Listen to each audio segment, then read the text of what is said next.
in news that's coming in from Iran, where over the past 3 months, hundreds of young girls attending different schools in the country have been overpowered by what is believed to be noxious fumes wafting into their classrooms, with some ending up weakened on hospital beds.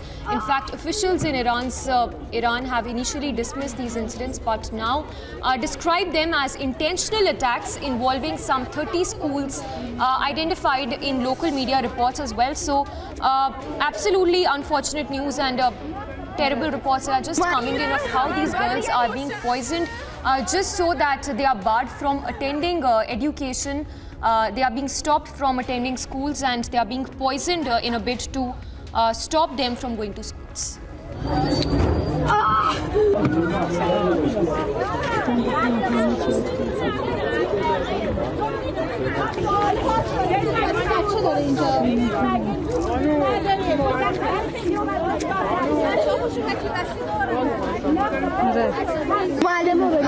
امروز 25 بهمن توی مدرسه یه روز سمی اومد و 400 نفر تو مدرسه یه نفر فرستادن و بچه‌ها شعار مرگ بر خامنه‌ای میدن و همه بچه‌ها اینجوری رو زمین.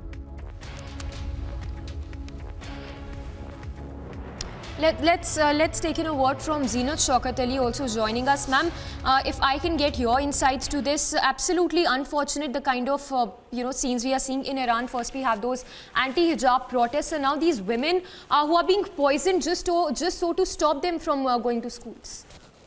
I think it's a very, very extremely sad situation that there is so much emphasis in the Quran, and Iran calls itself the Islamic Republic, that a girl should not be allowed to go to school to educate herself.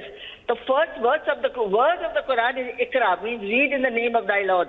But the whole point is that this kind of oppression, where girls cannot be sent to school and they are stopped from going to school, stands absolutely against every tenet of Islam.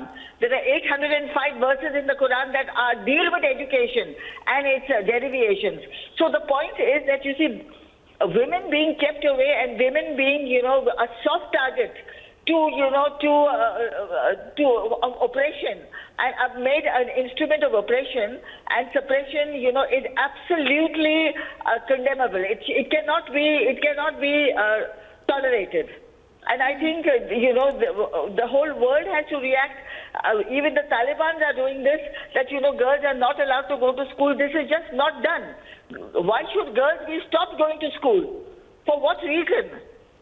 You see, so I think I find such an action deplorable. Ma'am, just stay with us. We have Brinda Adige also joining us.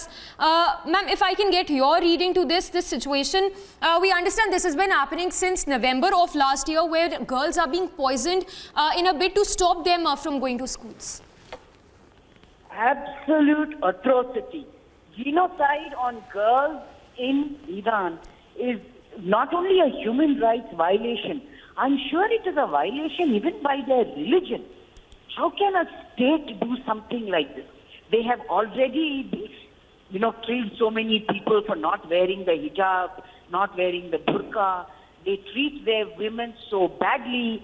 They have told women cannot be working anywhere, women cannot be coming to college, higher education. What kind of a state is this, Iran? It has no respect for its citizens, no respect for its taxpayers, no respect for the people of that nation, and theocratic, regressive understanding that women and girls must not get education is the lowest of the low, I think. This is so unacceptable. I hope world leaders and other nations are looking at what Iran is doing to girls. Poisoning them just goes to show that the cowards that they are. And they call this cowardice as part of their religion. That's even more shameful. Absolutely shameful. Absolutely. Well, appreciate you speaking to us. So activist Brinda Adige there calling it a human rights violation, of course, as you see those visuals, absolutely unfortunate and sad at the same time, where we see how these women are being stopped from going to schools and they are also being poisoned. And this, of course, has been happening since November of last year.